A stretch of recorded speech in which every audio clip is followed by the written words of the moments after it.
Ma demi-sœur a volé mon petit ami et s'en est vantée avec des cartes postales. Maintenant, ils ont fait faillite et m'ont demandé de travailler dans l'entreprise familiale dont il allait hériter. Moi, une femme de 28 ans, j'étais fiancée à mon petit ami de l'université il y a environ 4 ans. Nous étions ensemble tout au long de l'université et nous nous sommes fiancés à 23 ans. Nous étions fiancés pendant 1 an, mais une semaine avant notre mariage, il est parti avec ma demi-sœur. Mon ex-fiancé Greg, 28 ans, et ma demi-sœur Melissa, 28 ans, se sont enfuis une semaine avant que nous ne nous marions et n'ont laissé qu'une lettre pour moi. Dans la lettre, Greg mentionnait qu'il avait commencé une liaison avec Melissa quelques mois après nos fiançailles, réalisant qu'il ne pouvait pas se marier avec moi parce que ce serait injuste pour nous deux et aussi pour Melissa, car ils étaient ceux qui étaient réellement amoureux. Il a dit qu'il croyait que l'univers m'avait simplement utilisé pour le conduire à son véritable amour, donc il ne pouvait plus être avec moi et nous tromper tous d'un avenir heureux en m'épousant. C'était tout, ils se sont enfuis et je ne les ai plus revus jusqu'à récemment. Les parents de Greg ont couvert tous les frais du mariage et je n'ai rien eu à payer parce qu'ils étaient tellement embarrassés par ce que leur fils avait fait. C'était à peu près la dernière interaction que j'ai eue avec sa famille, car nous n'avions plus rien à discuter. Ma famille, cependant, était plus qu'embarrassée, mes parents étaient furieux et mon père avait même envisagé d'engager un détective privé pour qu'il puisse retrouver les deux et les ramener à la maison pour obtenir des réponses. Pour que vous le sachiez, mon père est en fait mon beau-père. Il est mon père depuis que je suis très jeune et je l'ai toujours appelé ainsi parce que pour moi, il est mon seul père, et je n'ai jamais connu mon père biologique. Mon père a quitté notre famille peu de temps après ma naissance et ma mère ne l'a jamais revu, car il avait renoncé à ses droits sur moi et il ne s'était jamais marié. Elle a ensuite épousé mon père quand j'avais 8 ans. Melissa et moi allions à la même école et c'est ainsi que nos parents se sont rencontrés, mais pour une raison quelconque, Melissa a décidé qu'elle ne m'aimait pas et a ensuite passé les années suivantes à me maltraiter.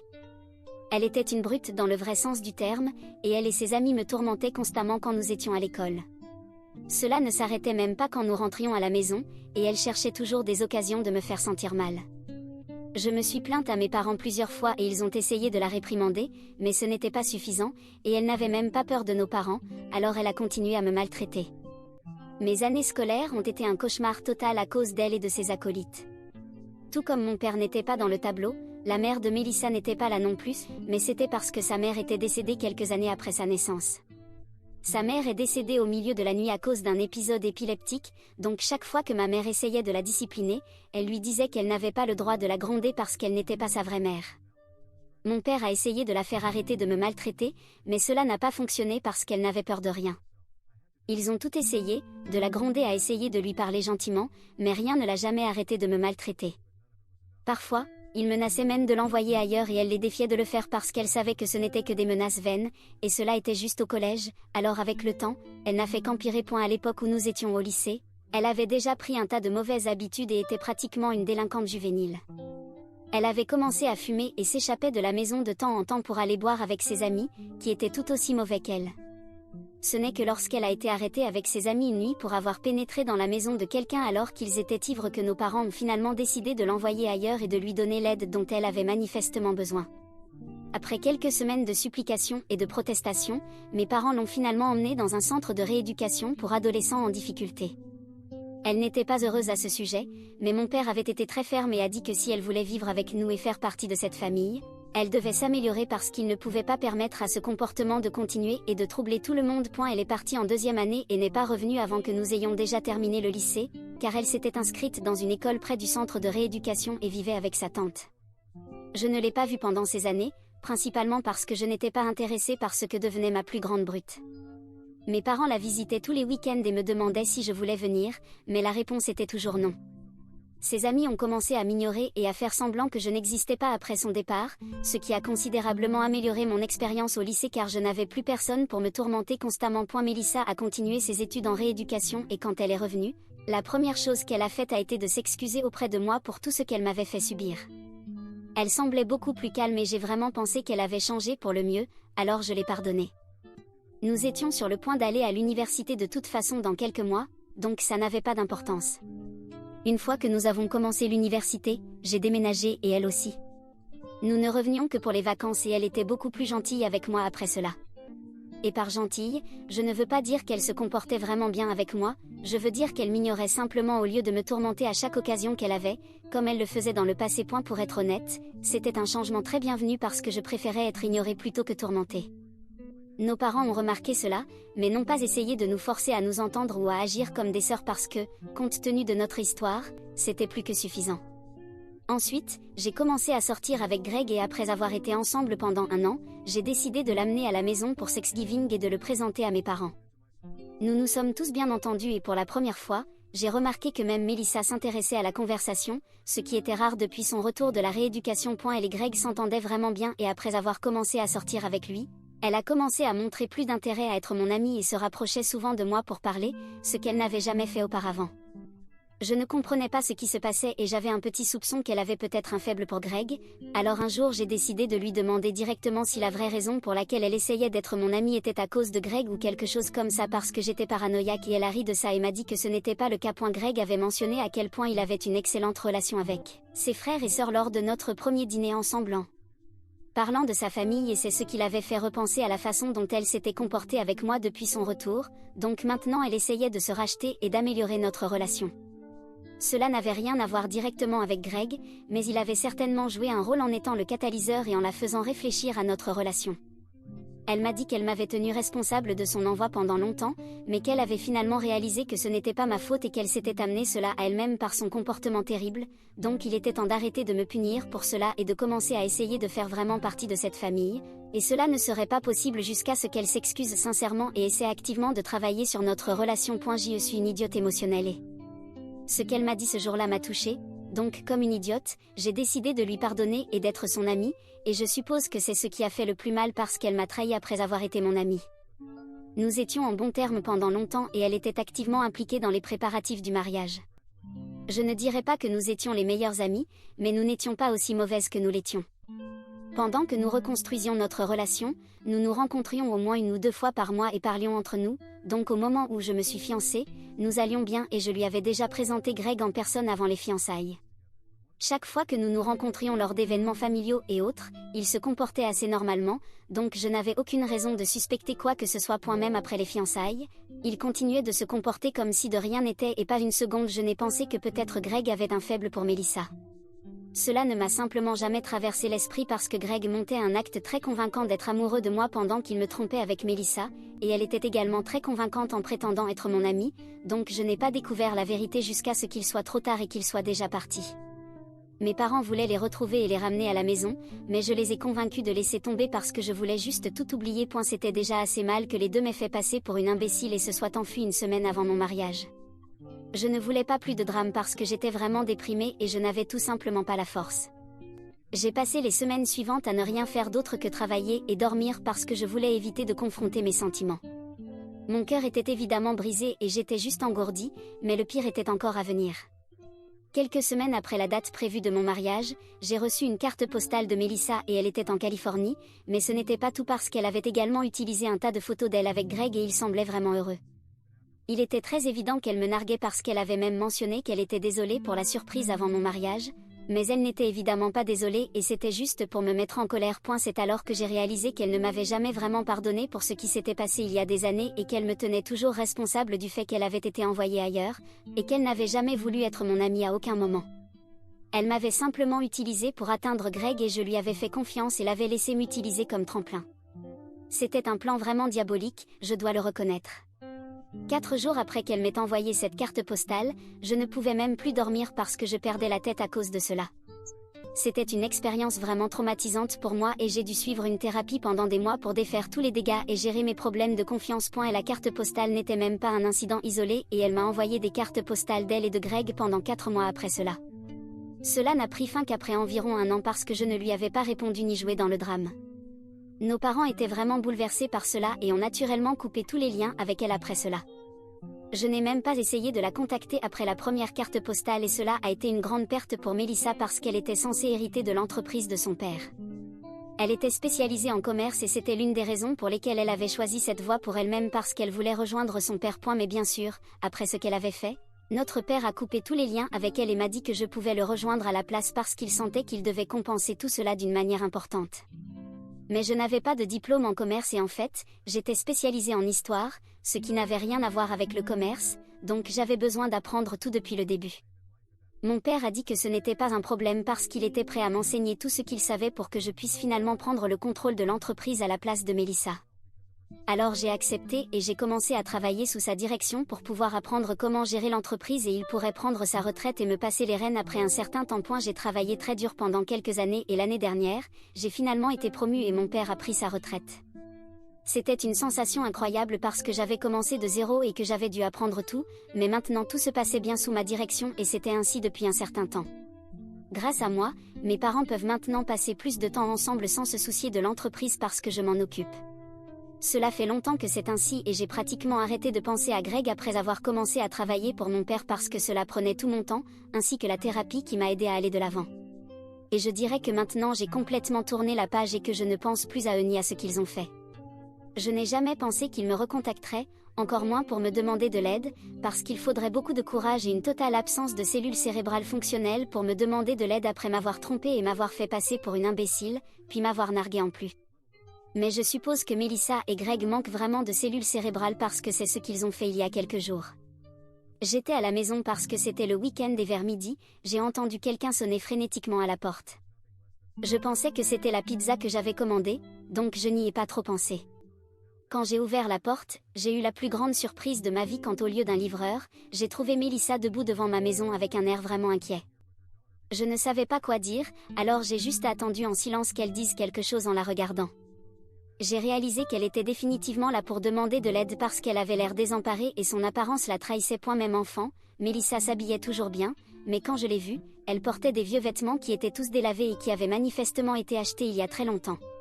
Ses jeans étaient trop courts et elle-même avait l'air de ne pas bien manger. J'avais déjà décidé que quoi qu'elle soit sur le point de me demander, la réponse serait non.